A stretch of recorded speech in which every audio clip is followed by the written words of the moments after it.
पदाधिकारी जो सम्मानित है माननीय राष्ट्रीय अध्यक्ष जी के साथ साथ सभी राष्ट्रीय पदाधिकारी जन को यारी नहीं देश के बीच आपके बीच पहुंच चुके हैं। तालियों की गड़गड़ाहट से स्वागत करें। नाग पासवान जिंदाबाद, नाग पासवान जिंदाबाद। देखो देखो कौन आया, देखो देखो कौन आया, देखो देखो हमारे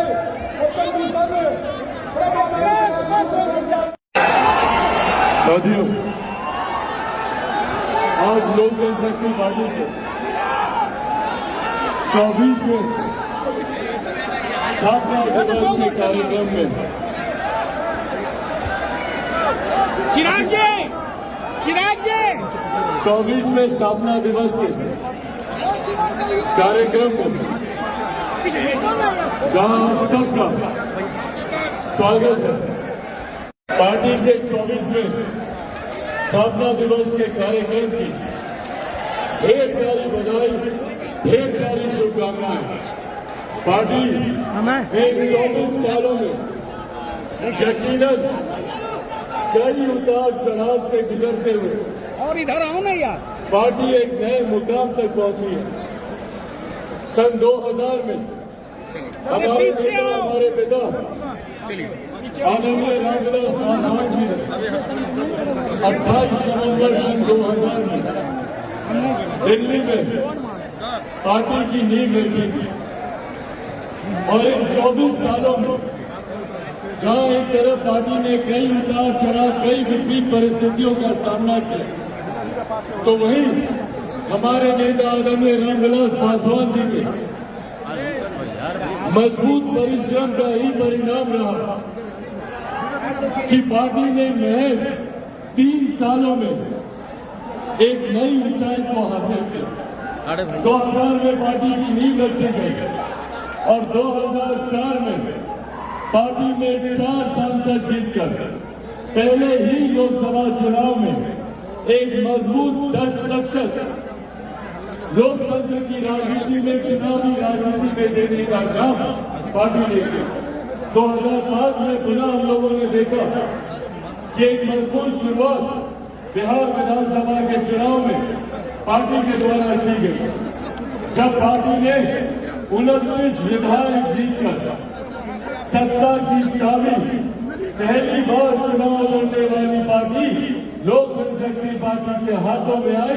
इसका श्रेय सिर्फ और सिर्फ हमारे नेता आदरणीय रामविलास पासवान जी के परिश्रम से और तमाम कार्यकर्ता साथियों की मेहनत के साथ।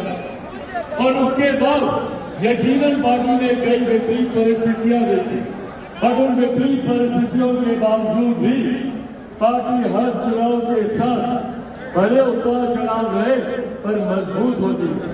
इसी का परिणाम है कि 2014 में पार्टी अपने सबसे मजबूत स्तर पर पहुंची। 2014 में पार्टी ने 6 लोकसभा सांसद जीतकर एक नया इतिहास कायम करने का काम हमारे नेता रामविलास पासवान जी के नेतृत्व में 2019 में और एक कदम आगे बढ़ने का हम लोगों ने काम किया। 6 लोकसभा के सांसद हम लोगों ने जीते, तो वहीं राज्यसभा की सीट हमारे नेता आदरणीय रामविलास पासवान जी के खाते में गई और 7 सांसदों के साथ एक नई मजबूती के साथ लोक जनशक्ति पार्टी रामविलास भारत की संसद में पहुंचने का हम लोगों ने काम किया। पर हाँ, उसके बाद एक और ऐसा भी आया जब कई शक्तियों ने ये प्रयास किया कि किस तरीके से हमारे नेता आदरणीय रामविलास पासवान जी की बनाई हुई पार्टी को पूरी तरीके से समाप्त कर दिया गया। ये षड्यंत्र बड़ी बड़ी शक्तियों के द्वारा रचा गया, बड़ी बड़ी ताकतों के द्वारा ये षड्यंत्र रचा गया कि कैसे उनकी पार्टी की एकता को खंडित कर दिया, कैसे हमारे नेता आदरणीय रामविलास पासवान जी के जाने के बाद उनके सपनों को, उनके विचारों को, उनके सिद्धांतों को तिलांजलि दे दी। उसमें यकीनन उस वक्त कुछ शक्तियां कामयाब भी नहीं, क्योंकि क्योंकि कहीं ना कहीं गद्दारी भीतर से ही हमारे अपनों ने ही हमें धोखा देने का काम किया। अगर हमारे अपने हमें धोखा नहीं देते तो दुनिया की कोई ताकत नहीं थी तो हमारे नेता की बनाई ताकत होती। पर उस गद्दारी के बावजूद उसके बावजूद हमारे नेता आदरणीय रामविलास पासवान जी का आशीर्वाद, आप सबकी मेहनत थी, हम सबका परिश्रम था और बिहार की जनता का विश्वास हमारे नेता आदरणीय रामविलास पासवान जी के विचारों पर था। और यही कारण है कि आज पुनः लोक जनशक्ति पार्टी रामविलास उसी मजबूत स्थान पर पहुंची है जहां पर हमारे नेता आदरणीय रामविलास पासवान जी को छोड़ते हैं। और पूरे विश्वास के साथ चाहता हूं कि भैया ये महज शुरुआत है। आज बिहार का सबसे बड़ा भवन बापू सभागार हम लोग के कार्यक्रम में छोटा पड़ रहा है। वो दिन दूर नहीं जब गांधी मैदान हम लोग ने छोटा पड़ा। वो दिन दूर नहीं जब गांधी मैदान से बिहार की सत्ता में दस्तक देने का मजबूत काम लोक जनशक्ति पार्टी रामविलास करने जा रही है। साथियों, लोक जनशक्ति पार्टी रामविलास के 20वां दिवस आयोजन करने जा रहे हैं। ये जहां पार्टी के यकीनन एक मजबूत एक अहम पड़ाव है, वही भारतीय राजनीति के लिए एक अहम समय है। आज हम लोग मानकर चलिए लोकसभा चुनाव की पूर्व संध्या पर मौजूद है। कुछ महीनों के बाद ही देश में लोकसभा के चुनाव होने वाले हैं और ठीक उसके बाद संभवतः जिस तरीके से बिहार की परिस्थितियां चल रही हैं, संभवतः ठीक उसके साथ भी बिहार में विधानसभा के चुनाव हो सकते हैं। ऐसे में आज के स्थापना दिवस का महत्व बहुत ज्यादा बढ़ रहा है। ये स्थापना दिवस आज कई ऐसी बातें हैं जो मैं चाहूंगा कि हमारे कार्यकर्ता साथी अपने साथ अपने अपने जिले, अपने अपने प्रखंड, अपने अपनी पंचायत, अपने अपने गांव, संभवतः अपने गांव के हर एक घर, हर एक व्यक्ति तक यहां से कही जाने वाली बातों को लेकर जाने का काम करें, ताकि हमारे नेता के सिद्धांतों, उनके विचारों को और जीवन के अपने अंतिम समय में जो एक विकसित बिहार की नींव वो हम सब तमाम कार्यकर्ता साथियों के हाथ में सौंप कर गए हैं। बिहार फर्स्ट और बिहारी फर्स्ट घर घर तक पहुंचाने का काम करें, यह आगे आज आप लोगों से करें। आज इस मन से जरूरी है कि हम लोग हमारे नेता आदरणीय रामविलास पासवान जी की तमाम उपलब्धियों का जिक्र करें, तमाम उपलब्धियों को पहचानें, उनकी नीतियों को पहचानें, उनके सिद्धांतों को पहचानें और हम हमेशा सकारात्मक राजनीति के पासदार हैं। दूसरे की कमजोरियों को तो हम दर्शाएंगे ही दर्शाएंगे, पर साथ में हमारी क्या ताकत है ये बताना भी जरूरी है।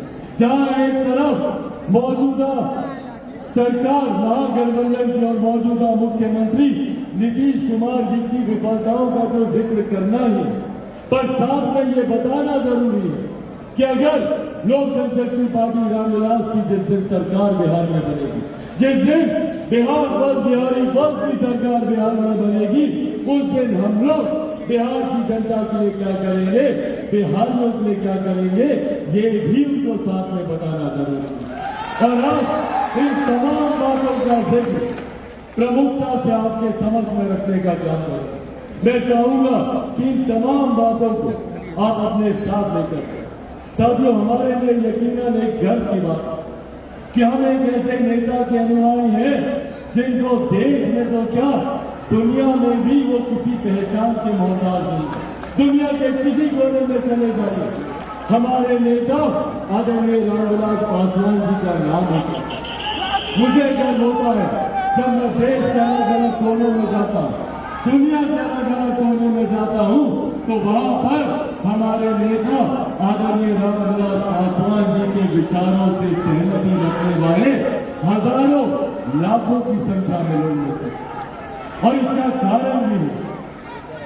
कारण भी है कि हमारे नेता ने पूरा जीवन समर्पित किया समाज के वंचित शोषित वर्ग से आने वाले लोगों को मुख्य धारा के साथ जोड़ने। कोई ऐसा विभाग नहीं है जिसकी जिम्मेदारी उनके पास नहीं हो और उस विभाग को उन्होंने जनता तक पहुंचाने का काम न किया। आज कितने ऐसे विभाग हैं जिनका नाम भी आज से 25 साल 30 साल पहले कोई नहीं जानता था, पर जब हमारे नेता को उन विभागों की जिम्मेदारी मिली, उन्होंने अपने मेहनत परिश्रम से उस विभाग में ऐसा कार्य करके दिखाया कि उनके बाद हर मंत्री की चाहत रही कि उनके द्वारा छोड़ा गया विभाग की जिम्मेदारी उन्हें मिले। पहली बार जब वो श्रम एवं कल्याण मंत्री बने वीपी सिंह जी की सरकार में, उस वक्त सामाजिक कल्याण विभाग की जिम्मेदारी उनको दी गई। Social justice, labour and welfare. आज की तारीख में ये 6 अलग अलग विभाग हैं, 6 अलग अलग विभाग यहाँ पर भारी संख्या में मौजूद है। सबसे पहले और सबसे मजबूती से अगर महिला आरक्षण विधेयक की मांग किसी पार्टी के द्वारा की गई तो वो लोक जनशक्ति पार्टी के द्वारा हमारे नेता आदरणीय रामविलास पासवान जी के द्वारा की गई। हाँ, मेरे नेता इस दुनिया में नहीं है, पर मैं जानता हूं कि वो जहां कहीं पे भी होंगे खुश होंगे, घर होगा उनको। और इसके लिए मैं हमारी केंद्र की सरकार, हमारे प्रधानमंत्री आदरणीय नरेंद्र मोदी जी का धन्यवाद करूंगा कि उन्होंने विमेन रिजर्वेशन बिल को पारित करवाकर देश की आधी आबादी को उचित सम्मान देने का उन्होंने कहा। और जितने लोग इस पे राजनीति करते हैं, भाई लंबा समय का इन लोगों के पास तमाम विपक्षी दल जिन्होंने विरोध करने का काम किया, उस वक्त क्यों नहीं इन्होंने जब खुद केंद्र सरकार में थे क्यों नहीं वो विधेयक को लेकर आए? क्योंकि उनको डर था कि भैया अगर नहीं आए अगर आगे बढ़ गई तो इनकी जो सोच है, पुरुष प्रधान मानसिकता जो इन विपक्षी दलों के नेताओं की है, उससे कहीं ना कहीं घात हो जाएगी। इस कारण से कभी इन्होंने हमारी महिलाओं को आगे बढ़ने का अवसर नहीं दिया, आगे बढ़ने का मौका नहीं। पर आज इन तमाम बातों को आपके समझ रखने का एकमात्र उद्देश्य, मैं चाहता हूं कि आप लोग वापस जाए और बताएं कि ये उपलब्धियां रही है हमारे नेता आदरणीय रामविलास पासवान जी, और उन्हीं की सोच को आगे बढ़ाने का काम लोक जनशक्ति पार्टी रामविलास का हर एक कार्यकर्ता करने का काम कर रहा है। उन्हीं की सोच से एक विकसित बिहार के निर्माण की सोच हम लोग आगे बढ़ाने का प्रयास करें। आज बिहारी ट्रस्ट के माध्यम से मैं चाहता हूं भैया कि बिहार में ही उचित शिक्षा रोजगार के अवसर मिले। आज मेरे मुख्यमंत्री को चिराग पासवान से इतनी नफरत क्यों है भाई? इतनी नफरत मुख्यमंत्री जी को सिर्फ इसीलिए है ना कि चिराग बिहार के युवाओं की बात करता है, चिराग बिहार के महिलाओं की बात करता है, छात्रों की बात करता है, शिक्षकों की बात करता है, किसानों की बात करता है, मजदूरों की बात करता है, 14 करोड़ बिहारियों की बात करता है। इस बात से नफरत करता है और इसीलिए मुख्यमंत्री नीतीश कुमार जी ने हर संभव प्रयास किया कि कैसे मुख्यमंत्री चिराग पासवान को समाप्त कर, चिराग पासवान की राजनीतिक हत्या करने की पूरी साजिश, पूरी स्क्रिप्ट बकायदा तैयार की गई। लंबा समय उसमें लगाया गया कि कैसे चिराग पासवान को समाप्त करें, पार्टी परिवार को कैसे तोड़े।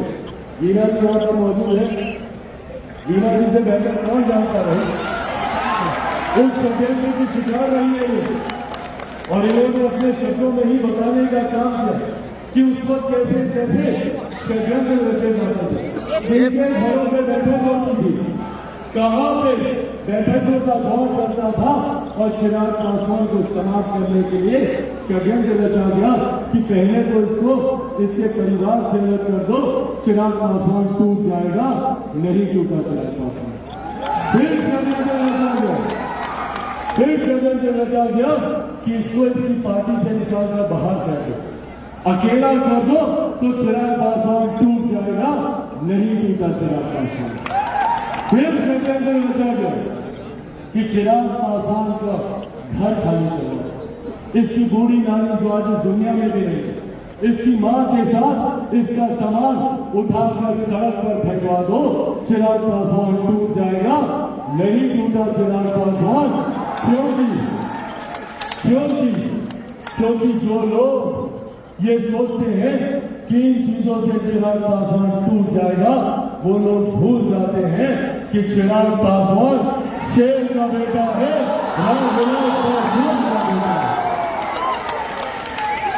भैया, ना टूटने वाला हूं, ना झुकने वाला हूं, और डरता तो भाई मैं किसी से नहीं हूं।